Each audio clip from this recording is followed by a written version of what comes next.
കൊട്ടിഘോഷിച്ച് കേരള സമൂഹത്തിലേക്ക് വരുന്നു എന്ന് പറഞ്ഞുകൊണ്ട് കുറച്ച് ആളുകളെ പോസ്റ്റ് ചെയ്തുകൊണ്ട് ഓൺലൈൻ തുടങ്ങിയ ഒരു ചാനലായിരുന്നു ഫോർത്ത്. എന്നാൽ ചാനൽ അടച്ചുപൂട്ടി സിഇഒ അടക്കം മുങ്ങി എന്നാണ് പിന്നീട് നാം കേട്ടത്. ഫാം ഫെഡിൽ 300 കോടി രൂപയുടെ സാമ്പത്തിക തട്ടിപ്പ് നടത്തി എന്നും ആ പണമാണ്, ആ നിക്ഷേപകരുടെ പണം ഫോർത്ത് ചാനലിലേക്ക് വകമാറ്റുകയായിരുന്നുവെന്നും ഇപ്പോൾ പുറത്തു വരുന്ന വിവരങ്ങളിൽ വ്യക്തമാകുന്നു. ചാനൽ ഉടമകൾ അറസ്റ്റിലാവുകയും ചെയ്തു.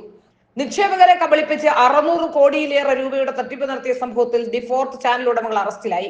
ഫോർത്തിന്റെ മാതൃ കമ്പനിയായ ഫാം ഫെഡിന്റെ chairman Rajesh Pillai, managing director Akhil Francis എന്നിവരാണ് പിടിയിലായത്. കവടിയാർ സ്വദേശിനിയായ നിക്ഷേപകയുടെ പരാതിയിലാണ് പോലീസ് നടപടി. Southern Green Farming and Marketing Cooperative Society അഥവാ ഫാം ഫെഡ് എന്ന പേരിൽ പ്രതികൾ ഒരു കമ്പനി നടത്തുന്നുണ്ട്.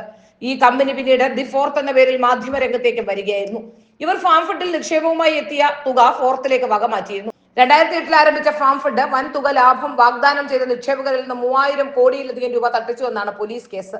ഫാം ഫെഡിന്റെ പേരിൽ നടത്തിയ തട്ടിപ്പിൽ ഡയറക്ടർമാരായ ധന്യ, ഷൈനി, പ്രിൻസി, ഫ്രാൻസിസ്, മഹാവിഷ്ണു എന്നിവരും പ്രതികളാണ്.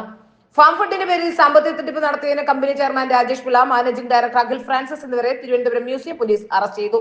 ചെന്നൈയിലാണ് ഫാം ഫെഡിന്റെ കോർപ്പറേറ്റ് സ്ഥാപനം. കേരളത്തിൽ 16 ശാഖകളുണ്ട്. കറി പൗഡർ രംഗത്തും ഇവർ സാന്നിധ്യം അറിയിച്ചിരുന്നു. ഫോർത്ത് ചാനലിലേക്ക് കോടികൾ വകമാറ്റി ഒഴുക്കിയതാണ് ഫാം ഫെഡ് തകരാൻ കാരണമെന്ന് നിക്ഷേപകർ ആരോപിക്കുന്നു.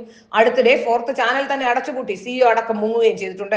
ഇതേ തുടർന്ന് നിക്ഷേപകർ ആക്ഷൻ കമ്മിറ്റി രൂപീകരിച്ച ഫാം ഫെഡിനെതിരെ രംഗത്ത് വരികയായിരുന്നു. അടുത്ത ദിവസങ്ങളിൽ ആക്ഷൻ കമ്മിറ്റിയുടെ നേതൃത്വത്തിൽ കൂടുതൽ പരാതികൾ ഫാം ഫെഡിനെതിരെ പോലീസിന് നൽകുമെന്ന് ഇവർ അറിയിച്ചു.